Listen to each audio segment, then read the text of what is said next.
my friends, I'm Rick, and this is your seat at the table. I'll drink a little bit of coffee. It is a Saturday morning, the June 10th. Kind of a gloomy day out there, though they say there's no bad weather coming in, other than we get some of that smoke and stuff coming down from Canada. Not like y'all getting up in the Northeast. There's no getting around that. Anyway, this is the Complete Priest Handbook, right? So when we look at just I go back to, like I said, I want to say 75 or 76 was the first year I started playing any kind of game at all, and it was Dungeons, stolen moments from a basic Dungeons and Dragons, from my buddy's older brother's stash. And it was from there that we bought our own and started progressively playing all through. We'd race home from when we were still in elementary school, and we would get home from the middle school and later years. Before we all started getting jobs and crap in high school, we'd get together on the weekends or whenever we had a chance. But anyway, so everybody has their preferred class, their preferred character, or something that they like to do, and so you have the guy that always wants to be the fighter. He wants to be the tank. And there's the guy that wants to be the spellcaster, or the archer, or this or that. Generally speaking, the cleric is the least popular, the last to be picked. This is like the poor guy, last one to get picked for dodgeball. It's the priest. And in part because everybody recognizes, anybody who's played most games at some point realize having a medic in the group is not a bad thing. Having somebody who's trained physician or healer is even better. And in the case of fantasy settings where you literally have healing spell magic, having somebody who can do that and do it copiously means you're much more successful chances for your character's group to progress and keep growing more wealthy and more powerful over time. So generally speaking, there's always that one player who says, well, okay, well, you guys already got that. Instead of having, I was going to play a rogue, but we already got one, so I'll play the cleric. I'll play the priest. And they basically spend most of their time being a fighter, and then the other 20%, throwing magical spells at people to heal their hit points and stuff. And it's a really underplayed class in my experience. I have played clerical class numerous times, and there's no wrong way to really play them. There is so much that they can choose and achieve and do, and history and literature is full of I'm thinking right off the top, I'm thinking Friar Tuck from the Robin Hood stories. So in the cases of the priest, the clerics, they tend to be underutilized, underappreciated, probably undersupported, and in many ways poorly defined. And that's just my opinion. So up until second edition, you had the specific narrow branch of your class. So what we've been introduced to, if you've been watching the previous videos I have done so far on these things, is that there are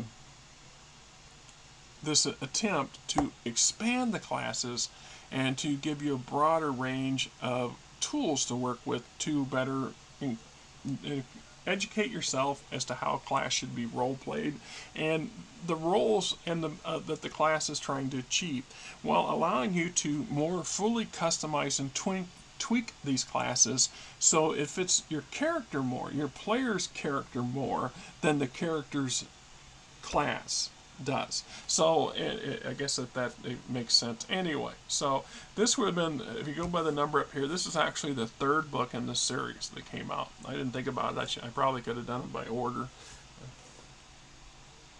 They'll all have them stamped up there like that. This one here came out later, but they don't have what one. I suppose if I went digging through it, I could find it somewhere in there. Anyway, so they come out with subclasses, and every version of Dungeons and Dragons since the second edition has included a variety, a plethora of subclasses and secondary classes, and in a lot of ways, these subclasses actually in some ways morphed out of the idea of having a dual class character. So when you have a paladin or a ranger, a ranger thief, for example, or a thief, a cleric thief, which is not impossible. The traditional fighter, magic user, fighter, rogue, that kind of stuff.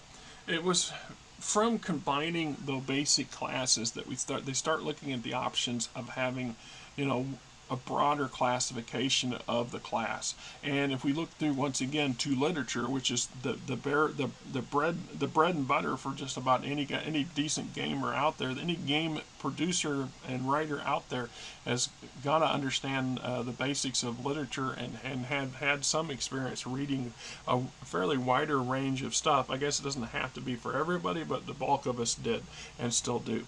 And so the idea is that it's easy to shoehorn in everybody into a particular pigeonhole, but when we take a broader look at that particular classification, we decide or discover that within the classification there's actually a broad range of options and opportunities, career paths, if you will. And so that's kind of where these began to morph. And then later, as somebody pointed out, some of these become prestige classes and additional stuff for epic level play. I mean, it's just in later editions. So this is the groundwork to set the groundwork for a lot of these later edition changes and modifications, the things we do and things we learn as we go along. All right. It says here, since the creation of the advanced AD&D game system, the cleric has been one of the most popular character classes. Not. He has been the happy bridge between warrior and mages, capable of armoring up and wielding heavy weapons, capable of casting useful magics, very versatile adventure, and the favorite choice of countless players. Not in my experience.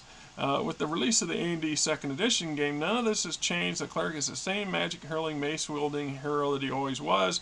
And the complete priest handbook, we're going to see that, and he's even a whole lot more, right? Yeah. So let's take a dive into this book and see. Can I think of, hey, 15 bucks. There's the tag. 15 bucks from Ivor's Dungeon back in the day. Jeez, that's at 1990. 1990. Right? Credits. Priest gods in the world. Creation, basic astronomy, effects of terrain on creation, propagation, characteristics of the gods. Examples: humans, humanoids, animals, and plants fall from grace.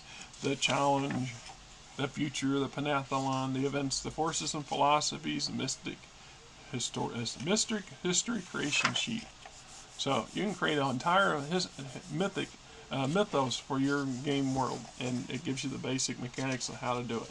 God, force, and philosophy, ethos and requirements of faith, goals and purposes, alignment guidelines for the priesthoods. Yeah. Alignments of the worshippers, races allowed, experience and spell progression, blah blah. Let's see. What we got? Rights of the priesthood, church trials, coronations, other confirmations, vigilance. Alright, ties, separation from faith, rules, state religion, restrictions on the priest, armor, celibacy, chastity, clothing, contamination, hit points, mutilation, magic items, weapons, spheres of influence. Some crazy stuff in here, right? Granted powers, things like high powers is charm, fascination, immunities, inspire fear, shape changing, turning the dead. Turning the dead is an important, is quite a powerful skill or ability, and it's a magic ability or a psychic ability depending on how you look at it. And a lot of people take it for granted, right, until you need it.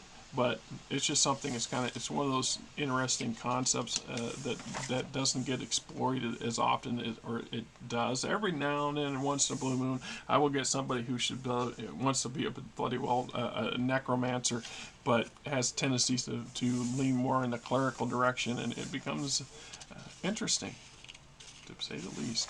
Right. So designing faith. So whole chapter on designing faith. Followers and believers, what are they, who are they, how do they know, how many, how strong, How much control does the priest have? Punishments, important followers. What if the priest characters come? Yeah, inevitably some campaign priests, including some player character priests, will see their followers as a resource to be exploited and abandoned for the priest's amusement. Right? I'm just saying. Role of faith, relations with the aristocracy, relationship with people. Is there a priestly caste? Yeah, that's on. Let's see if we can find the kits.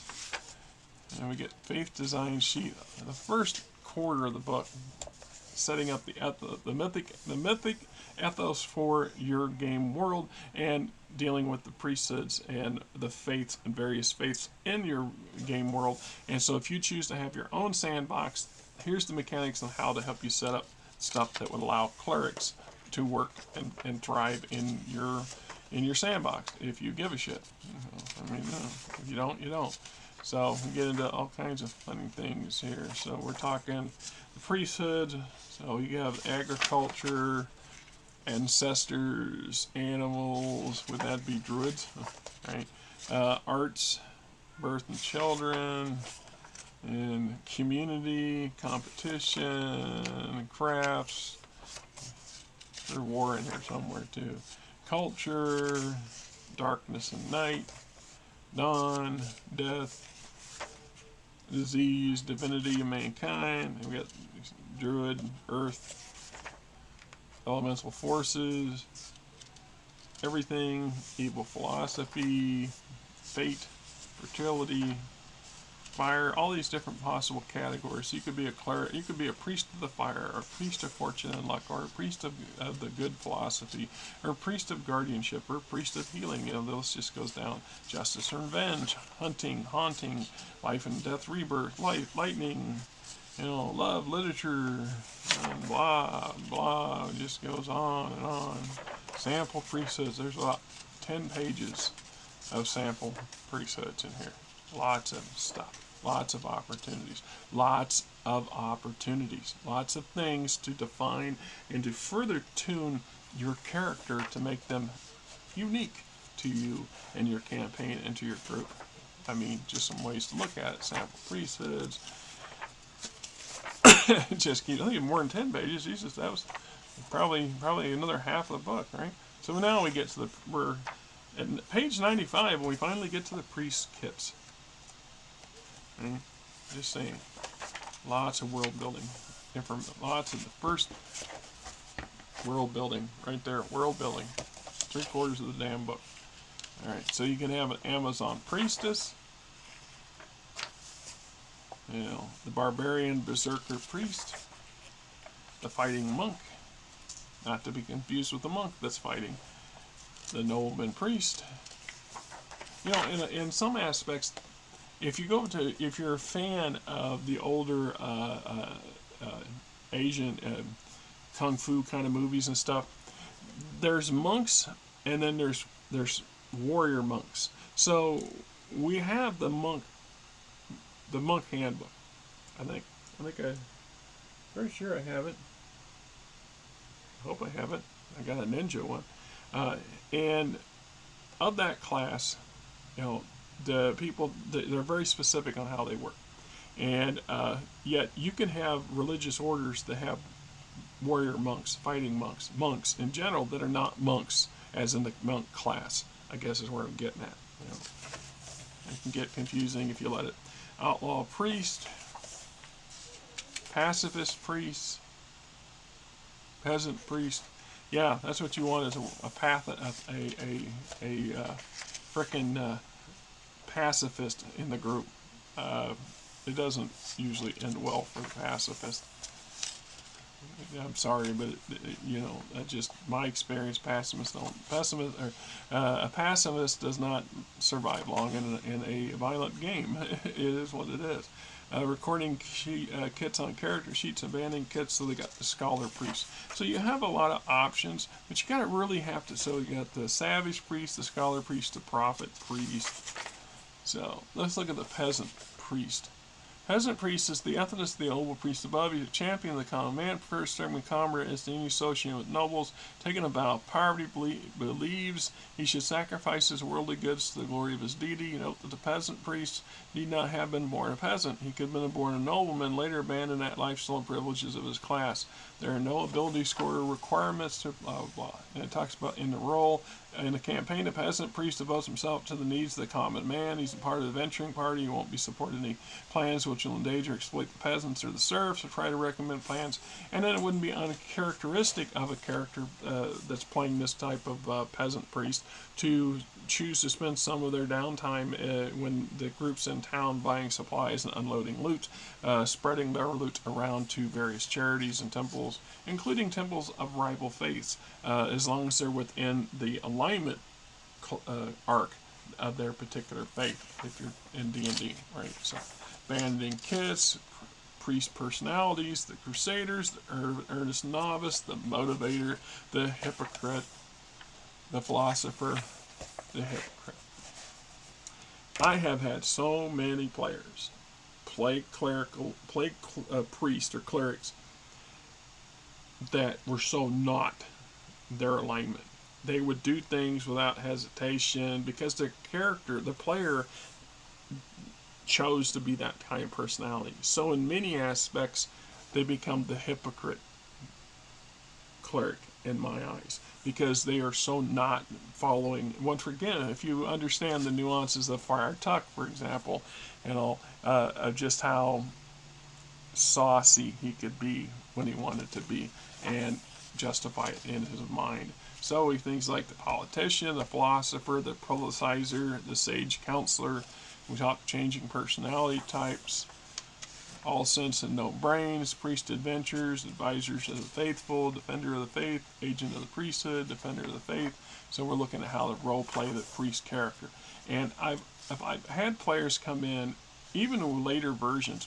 Like I said, I used 3.5 for a long time, and still prefer it now over the current 4. I don't like 4th edition at all, so I don't have any of it.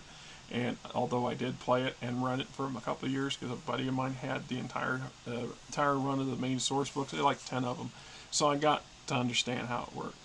And it just wasn't something I wanted to spend the money on at that time. And when 5th edition came out, I really didn't want to spend any money on 5th edition either, in part because I just don't have the gaming groups these days as I did those years. Things have changed. Life has major changes. Just kind of, you hear me gripe about it all the time. So in the aspect of I bought 5th edition when I started running some campaigns on D&D Beyond, but then I kind of soured on that system too, and I'm kind of particular in how I want to do a play-by-post, and not a lot of players can get into it. A handful do, and the ones that really get into it really enjoy how I like to run a play-by-post, because I want the play-by-post characters to be as if we're writing a novel. You know, with a little bit of editorial work, we can literally publish what we're doing, and that's kind of how I try to present it. And I want them to, I like my players to treat the non-player characters, the NPCs that their characters interact with some seriousness, and not some of the abrupt behavior that we tend to do as players. I'm going to go to the local library and do some research. So I went to the local library and did some research. Where's my results? As opposed to my characters going down to the local, where the local library is, and interacts with some sages there to help them, where they help them find the information they want and maybe answer some questions, and we're role playing that all out and doing so in a written format. And the one thing that I really enjoyed about D&D Beyond was the fact that you could actually multi-line. So what I mean by that is, if I had 5 players and each player has their own view through their storyline of the action and what's going on, so they're not necessarily purview to certain things that have said, maybe some actions. So if your characters split up and 2 of them went to the second floor to search the second floor, they're now on a line unto themselves. So the other 3 people who are on the lower floor, who are searching the lower floor, are doing that together as a group, and are privy to what they see and hear. They do not know what's going on the second floor unless they start hearing fighting or screaming or a scream or something like that. But that would be limited to based on actions of the other group and vice versa. So I would have this open thread for everybody, and then I would have individual threads for each individual person. And it takes a little bit more work on my part, but I felt it makes an extremely rich experience in my mind. But so many people, they didn't have the patience for it, or they got frustrated, and some of them got really upset when I kept referring to third edition rules, because the fifth edition just bloody well doesn't do a good job of covering a lot of things that it could. And that's just the way the editions play out. It's the same thing with BattleTech.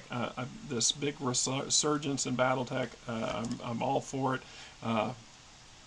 I only, looking at their version of MechWarrior and their BattleTech rules, I have none of the modern stuff. I mean, I have some PDF versions that people have given me. I'm not quite in a position yet where I want to go print them all out, because I'm not even except for reviewing them, the odds of me getting to play them are almost zero right now. Is what it is. Sucks to be me. That's the way I look at it sometimes. Kind of why I kind of miss D&D Beyond a little bit. I get frustrated. It just seemed we had a good last campaign went on for about 7 months, and then everything just went. Everybody went shit. I guess it is kind of the way it goes. And when everything fell apart, and it fell apart pretty fast. After that, I just said, all right, fine, the hell with it. And then there was then Wizards of the Coast pulled some BS back in the fall, or a while back. It really cheesed me off. So I just basically said, no, I'm done with D&D Beyond. I'm not paying them to play it. I'm just not. I don't, not going to do it. And you want that virtual tabletop stuff? Hey, that's great. You got the money for it. You got the resources for it. You got the hardware, the technology, the computers to run it on. We don't all have that. That's why I don't play the BattleTech video games. I just don't have. I mean, I'm struggling with my laptop now. Just trying to save the previous video almost made the computer crash. So I'm concerned that this laptop is reaching its end of its life, and I'm trying really hard to put some money back to buy a replacement, because I'm afraid that's coming down the road faster than I want it to. The sad part is, these things are only good for a couple of damn years, and there's no reason for it. I look at my laptop, and there's a little teeny bulge, kind of like the keyboard's kind of got this little wave in it that didn't used to be there, and I don't know what's caused it. It is what it is. So, talking about how the role playing, it's a challenge, and a lot of players have an idea and a belief on what they think that they want their character to be portrayed as, and they do. And generally, as a GM, I let them roll with it, as long as everybody's having fun. Unless we blatantly outside the realms, you start acting like your character's class is acting like it shouldn't, and it does it consistently. At some point, you should address that, because I think at that point the player should be forced to make some adjustments to their character. And if the priest is no longer following the tenets and the practices and the stuff of the faith that they follow, then perhaps they've just discovered that they belong to a different priesthood altogether, and should do the conversion, should do the switch over. And in and of itself, that has created some pretty interesting characters in over the decades too, because then you have this possibility of a character of a cleric who spent a portion of their life following a certain tenet and certain beliefs and gaining certain skills and proficiencies and stuff that's related to that priesthood, and then switching priesthoods. And you lose things. You lose stuff by doing that, because you've decided your current divine spirit is no longer acceptable. So we want this one. So the stuff that was granted to you as a cleric of this divine spirit is going to be removed from you. But there are certain things that you have achieved that can't be removed from the character.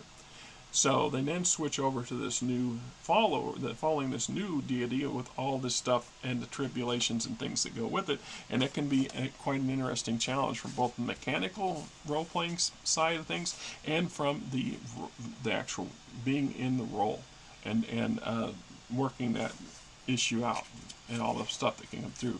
We talk about so purification, naming, sacrifice, minor offenses, inappropriate weapon or armor use, trail goals, divine retribution, society punishments, things that can go. So if you're so we're talking is that character is representing a cleric represents a certain faith and a belief and alignment, and they're violating on a regular basis. Things happen. Not always good things. And sometimes necessary things, because we've determined that the player's character behind the character they're playing is insufficiently capable of playing the character role that their character's supposed to represent. Say that 3 times really fast. Ugh. Toning down the cleric, priestly followers when priests renounce their faith. When gods bestow spells, priestly items, the canon, the holy symbol, priestly vestments, holy water. You talk about God interventions. That's one of the next to wish spells. This can be very tricky thing.